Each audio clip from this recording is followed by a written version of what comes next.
All right, guys, I want to talk about modding or building watches. Pretty much I focus mostly on the Seiko SKX, as a lot of modders do. There's unlimited possibilities out there as far as other cases and mods that you can do and everything, but this is going to be directed more towards maybe the people that are looking to have one built or done. They have an idea what they want, but they don't want to learn or screw it up. I mean, when I say screw it up, that's pretty much how I learned how to do what I'm doing. Is I've messed up some stuff, and I learned that I feel like that's kind of like on the job training. I've figured it out. So there's other options out there to, if you're only going to do one, say, and you're really not interested in having a bunch of modded Seikos, but you really want a nice, clean, modded SKX, you have options. There are companies out there that take care of this for you. You can spec it out. You can do whatever you want. There's a bunch of, I think it's Artifice out in California. Mark, the Average Bros channel, I'll put a link to one of his videos or his channel in the description. He's talked about him. He's had a bunch of stuff done by those guys out there. They do amazing work, top-notch stuff, but you're going to pay for it, guys.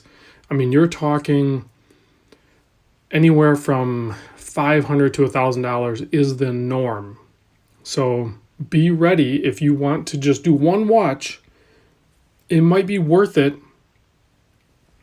to just have it done. And I know that's maybe in the mod community, everyone's going to freak out and be like, oh my God, just do it yourself. Just get a couple tools and you can do it yourself. You can do it yourself. Listen, not everybody can do this. Not everybody wants to do this, but they want the watch. So for those people, that's why these companies exist. This particular watch here was lent in by my buddy Emil, and he had this watch done by Long Island Watch. Mark over there has started doing, and he's expanding, but sapphire crystal. This has a flat sapphire crystal on it, and it has the ceramic, I believe, loomed bezel insert. And I'm sure they're going to expand and they're going to do even more, but just getting that stuff done, and you can tell it, I mean, it changes the look of the 007. I don't have another 007. I have an 09 here that I can show you. It just kind of really classes it up, going to that ceramic bezel insert. And that is, the modders are going to tell you that that's a super simple mod to do. Sapphire crystal, ceramic bezel insert. But there's a ton of people out there that want it done, but they're afraid to do it, or they don't want to do it because they're in fear of screwing up their watch. And I get it. I don't blame you. Like, there's a real possibility that you're going to screw your watch up. So it's going to cost you money. So maybe just spend the money up front and have it done professionally, whether it's a local watchmaker or if you hit up, a shop that this is what they actually do. This is what they build these things.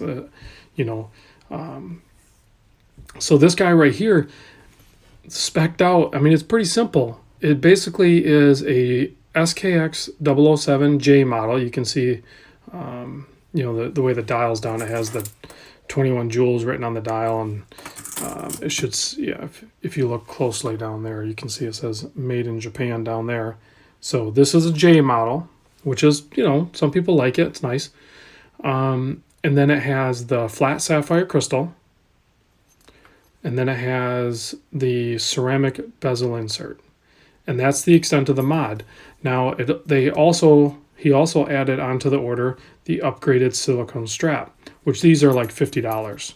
And it's night and day difference over the factory one that comes on the J model.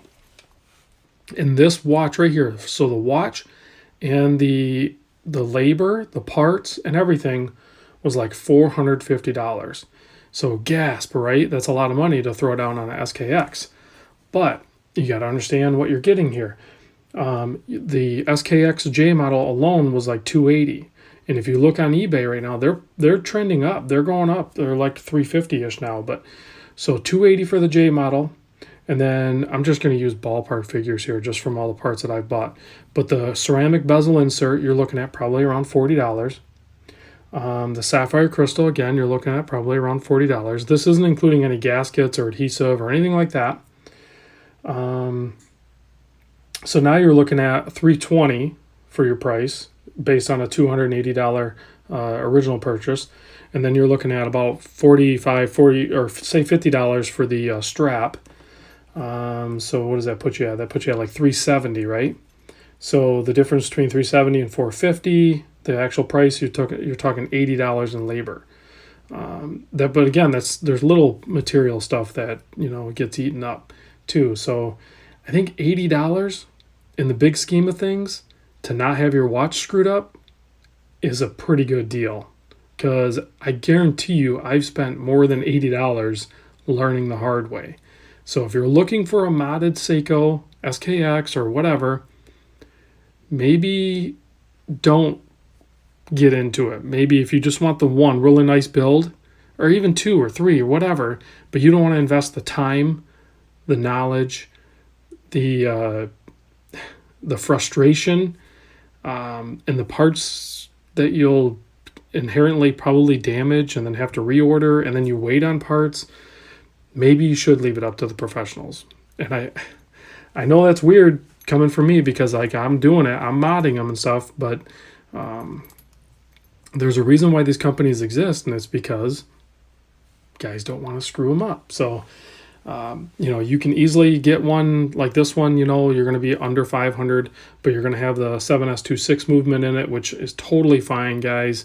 I've had great luck with my 7S26 movements. If you put it on the time grapher, it's gonna disappoint you. But if you wear it on your wrist, they actually wear it. They go pretty good. So this watch has excellent bezel action. Things line up. It's just a great looking watch.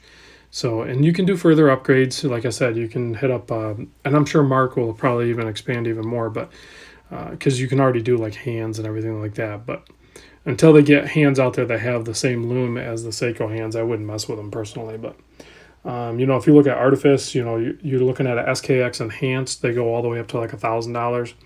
But you're talking, that's a whole new movement and everything. That's like a total OEM plus, kind of like similar to what I do. This is a watch. I'll do a full video on this, but this is a watch I just built for my buddy Dirk. And it turned out really good. But because I'm buying expensive rare parts, my cost inflates way up. I mean, I instantly hit $1,000 or more. So that's quite the spread, and I think that's not for the guy that just wants to get into a nice, clean, tastefully modded SKX such as this. I think this thing looks great. It's classed it up. It looks like a much more expensive watch. Well, I mean, quite frankly, it is, but I think it looks great. So I think it's money well spent. If this is what you want to do, it's money well spent to just have the pro do it. So let me know what you guys think. Chime in down in the comments, and try to keep it clean. But, and if there's other companies out there that are doing great work for reasonable prices, let everybody know, because I don't know them. So let everybody know so we can get this community all like working together. So, all right, guys, thanks for watching, and I'll see you on the next vid. I'd better give you a lume shot. Oh, it is not a loomed ceramic bezel insert. My mistake. Oddly enough. Most of them are usually loomed. Oh well.